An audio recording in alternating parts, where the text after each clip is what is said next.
Avant de plonger dans cette histoire incroyable, pensez à vous abonner à la chaîne et à activer la cloche. Ici, chaque récit a quelque chose à dire, et vous ne voudrez pas en manquer un seul. La nuit était lourde, presque oppressante. Les lumières dorées du quartier huppé scintillaient sur l'asphalte humide, indifférentes à la détresse humaine. Maya rentrait à pied après une longue journée de travail, le corps fatigué, l'esprit encore plus. Elle n'avait ni chauffeur, ni voiture de luxe, ni protection. Juste son sac usé et son courage silencieux. C'est alors qu'elle l'aperçut. Une vieille dame élégamment vêtue gisait au sol, à l'ombre d'un immeuble prestigieux. Son manteau de cachemire était taché de pluie, sa respiration irrégulière, ses yeux emplis de panique. Autour d'elle, les passants ralentissaient à peine. Certains chuchotaient. D'autres détournaient le regard. Personne ne s'arrêtait. Sauf Maya. Elle courut vers la dame, s'agenouilla sans se soucier de l'eau glacée qui trempait ses genoux. Ses mains tremblaient, mais sa voix resta ferme lorsqu'elle appela les urgences. Elle maintint la vieille femme consciente, lui parlant doucement, lui tenant la main comme si leur destin était déjà lié. « Tenez bon, vous allez vous en sortir », murmura-t-elle. La dame serra ses doigts avec une force surprenante, comme si cet inconnu était sa dernière ancre dans ce monde. À l'hôpital, Maya apprit la vérité par hasard. Les médecins s'agitaient. Les gardes se multiplièrent. Les murmures parlaient de fortune, d'empire, de conseils d'administration. La femme qu'elle avait sauvée n'était autre que Madame Eleanor Ravenscroft, milliardaire redoutée, propriétaire de banques, d'hôtels et de sociétés internationales. Une femme dont le nom faisait trembler des ministres. Mais pour Maya, elle n'était qu'une grand-mère vulnérable qui aurait pu mourir seule sur un trottoir. Avant de sombrer dans le sommeil, Eleanor ouvrit les yeux et fixa Maya longuement. Dans un monde de loups, tu as été humaine. Le lendemain matin, un homme entra dans la chambre. Grand, élégant, le regard sombre et attentif. Adrian Ravenscroft, son petit-fils. Héritier discret, stratège brillant, homme que les médias appelaient le futur roi de l'Empire. Ses yeux se posèrent sur Maya. Il ne vit ni ses vêtements simples, ni son manque de statut. Il vit la femme qui avait sauvé ce qu'il aimait le plus au monde. Et à cet instant précis, quelque chose changea. Les jours passèrent. Eleanor insista pour que Maya revienne. Adrian aussi. Les conversations devinrent plus longues. Les regards plus lourds de sens. Un amour silencieux naquit là où personne ne l'attendait. Mais le monde des Ravenscroft ne pardonne pas l'imprévu. Quand Eleanor comprit ce qui se passait, elle sourit, puis murmura. « Aime-la si tu l'oses. Mais cache-la, si tu veux la protéger. » Quelques semaines plus tard, loin des caméras, loin des héritiers rivaux et des contrats millionnaires, un mariage secret fut scellé. Sans faste. Sans témoin. Juste deux cœurs liés par une nuit de pluie et un geste de compassion. Maya ignorait encore une chose essentielle. Cet amour allait déclencher jalousie, complot et trahison. Et le monde apprendrait bientôt qu'on ne méprise jamais une femme au destin choisi par le courage. Car celle qui avait sauvé une milliardaire allait bientôt tout bouleverser. Le soleil se levait à peine sur la ville lorsque Maya Ravenscroft ouvrit les yeux. Pendant quelques secondes, elle crut encore rêver. Le plafond n'était pas celui de sa petite chambre étroite. Les draps étaient doux, immaculés. L'air sentait le bois précieux et le silence. Puis elle se rappela. La bague à son doigt. Le nom qu'elle portait désormais. Et l'homme qui dormait à ses côtés. Adrian Ravenscroft. Marié. En secret. Ils s'étaient mariés à l'aube, dans une petite chapelle oubliée, loin des paparazzi, loin des conseils d'administration, loin de la famille Ravenscroft. Aucun journaliste. Aucun héritier. Aucun contrat à signer après les vœux. Juste un prêtre âgé, deux alliances simples, et une promesse murmurée. Je te protégerai, quoi qu'il arrive, avait juré Adrian.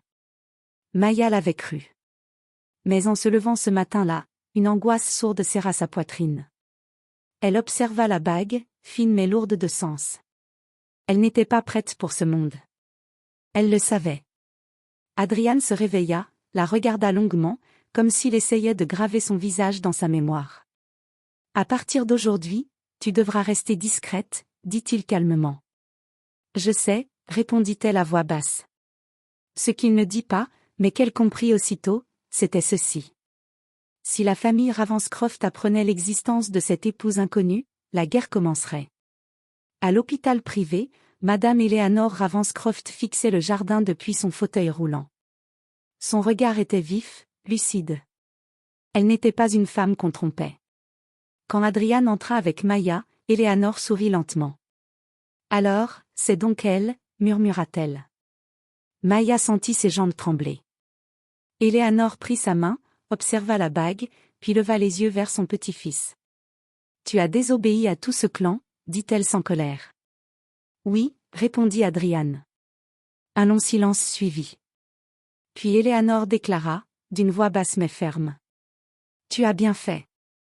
Mais sache une chose, ils ne te pardonneront jamais.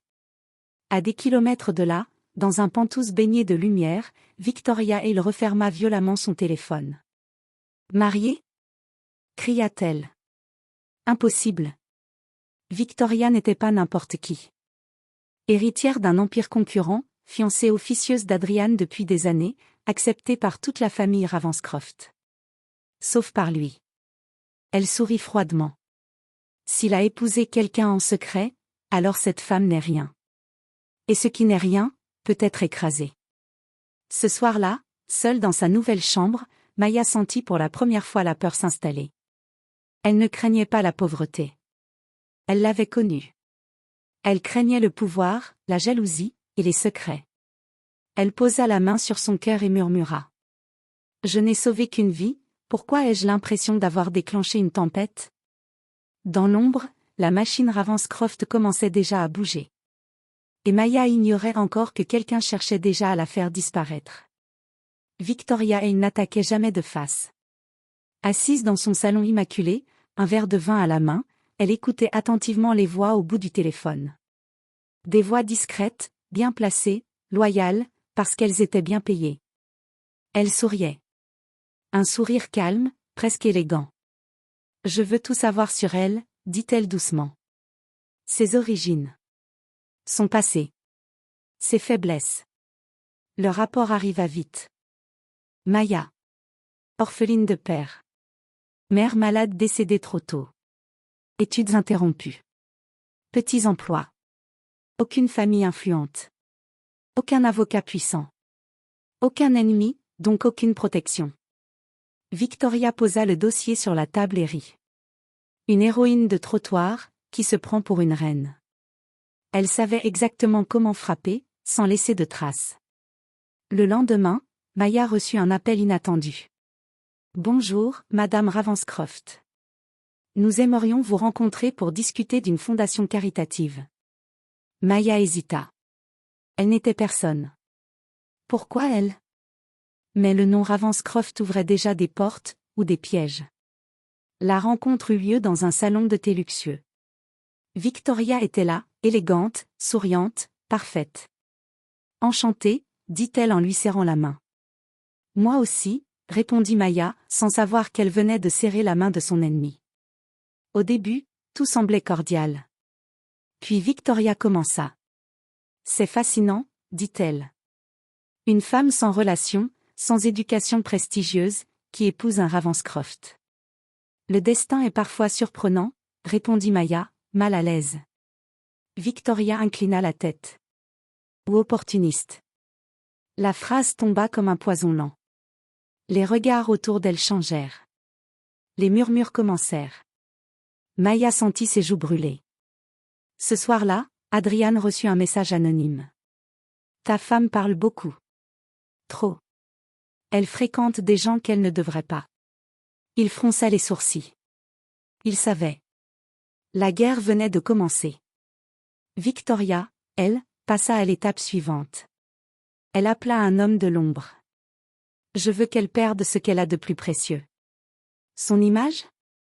Non, répondit-elle. Sa sécurité. Dans le reflet de la vitre, son sourire était glacial. Chez elle, Maya regardait la pluie tomber. Elle sentit un frisson sans raison apparente. Comme si quelqu'un venait de prononcer son nom dans l'obscurité. Elle ne savait pas encore que sa vie était désormais surveillée, ses pas suivis, et que le prochain coup ne serait plus symbolique. Car quand une femme puissante perd un homme, elle n'épargne jamais l'épouse. La voiture roulait lentement sous la pluie fine. Maya était seule à l'arrière, le regard perdu derrière la vitre embuée. Adrian avait insisté pour qu'un chauffeur la raccompagne. Il avait senti le danger, sans pouvoir encore le nommer. « Vous êtes sûre que tout va bien, madame ?» demanda le chauffeur. Maya hocha la tête. Mais son cœur battait trop vite. À un carrefour presque désert, un camion surgit soudainement sur la gauche. Trop vite. Trop près. Le chauffeur freina brutalement. L'impact fut violent. Le monde bascula. Le bruit du métal froissé. Le verre éclaté. Puis, le silence. À l'hôpital, les médecins parlaient de malchance. De pluie. De mauvaise visibilité. Mais Adrian, debout près du lit de Maya, savait. Le chauffeur était mort sur le coup. Les caméras de surveillance du carrefour? En panne. Le camion? Volé, puis retrouvé incendié. Rien n'était prouvable. Tout était clair. Ils ont essayé de la tuer, murmura Adrian, les poings serrés. Dans un bureau feutré, Victoria posa calmement son téléphone. Un accident, dit-elle avec une fausse surprise. Oui, répondit la voix à l'autre bout. Parfait. Elle regarda la ville depuis la hauteur de son immeuble. Ce n'était qu'un avertissement, ajouta-t-elle froidement. Maya sombra dans le coma. Les machines rythmaient la pièce. Eleanor Ravenscroft entra en silence, posa sa main ridée sur celle de la jeune femme. « Tu es entrée dans un monde cruel, mon enfant, » murmura-t-elle. « Mais je ne laisserai personne te voler ta vie. » C'était une promesse. Et Eleanor n'en faisait jamais en vain. Adrian, assis seul dans le couloir, prit une décision lourde. Si elle se réveille, elle devra disparaître. Pas mourir. S'effacer. Changer de nom. Changer de visage social. Changer de monde. Pour survivre. Au milieu de la nuit, un bip changea de rythme. Les doigts de Maya bougèrent légèrement. Elle n'était pas morte. Mais la femme qui se réveillerait ne serait plus jamais la même. Le communiqué tomba à l'aube. Madame Maya Ravenscroft est décédée des suites de ses blessures. Quelques lignes froides. Aucun détail. Aucune photo. Une mort discrète, presque administrative. Pour le monde, elle n'existait plus. La cérémonie fut rapide. Élégante. Vide. Un cercueil fermé. Des visages graves. Des regards curieux. Victoria était là, vêtue de noir, feignant la tristesse. Elle versa même une larme parfaitement dosée. « Quelle tragédie !» murmura-t-elle. Mais au fond d'elle, elle savourait sa victoire. À des centaines de kilomètres, dans une clinique privée au bord de la mer, une femme ouvrit les yeux. Son nom n'était plus Maya. Les infirmières l'appelaient Elena. Elle se souvenait de la douleur. Du choc. Puis, du noir. Lorsqu'Eleanor s'approcha de son lit, Maya comprit tout sans qu'un mot ne soit prononcé. « Il t'aurait tué pour de bon », dit doucement la vieille femme. « Alors j'ai dû te faire mourir. » Adrian ne pouvait pas la voir. C'était la règle. Chaque rencontre serait un risque. Il ne communiquait que par des lettres codées, jamais signées. « Je respire parce que tu respires. Deviens plus forte. Reviens quand ils ne t'attendront plus. » Maya pleura en silence. Mais elle comprit. Les semaines passèrent. Puis les mois. Elena apprit à marcher de nouveau. À se défendre. À comprendre le monde qu'elle avait failli perdre. Eleanor lui donna des livres. Des cours. Des mentors. Ils t'ont sous-estimé, dit-elle un soir. C'est ton arme. Pendant ce temps, Victoria reprenait sa place aux côtés d'Adrian. Elle se montrait présente, compatissante. « Tu dois tourner la page », lui dit-elle un jour. « Je suis là. » Adrian baissa les yeux. Elle croyait avoir gagné. Face à la mère, Helena serra les poings. « Je ne reviens pas pour me venger, murmura-t-elle. Je reviens pour reprendre ce qui est à moi. Son nom. Son amour. Et sa vérité. Car les morts n'ont rien à perdre. Et les oubliés deviennent dangereux. » La salle était pleine. Investisseurs. Journalistes. Avocats. Membres de la haute société.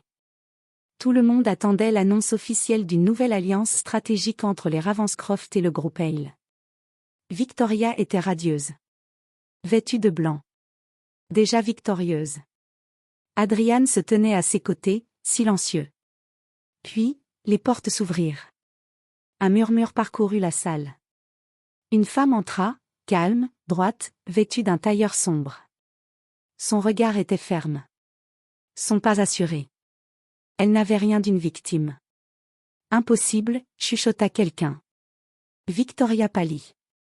Car cette femme avait le visage de Maya Ravenscroft. Eleanor s'avança au micro. « Mesdames et messieurs, dit-elle d'une voix ferme. Je vous présente ma petite fille par alliance. Mon héritière légitime. » Un écran s'alluma. L'enregistrement résonna dans la salle. La voix de Victoria. Claire. Froide. Coupable. Un accident si bien orchestré. Le silence fut brutal. Victoria recula. Ses mains tremblaient. C'est un mensonge. Cria-t-elle. Mais déjà, les agents entraient. Victoria Hale, vous êtes en état d'arrestation pour tentative de meurtre, complot et fraude. Elle s'effondra à genoux. Tu étais morte. Hurla-t-elle vers Maya. Maya s'approcha lentement. Non. J'étais protégée. Adrian rejoignit Maya. Il prit sa main devant tous. Voici mon épouse. La seule. Les flashs explosèrent.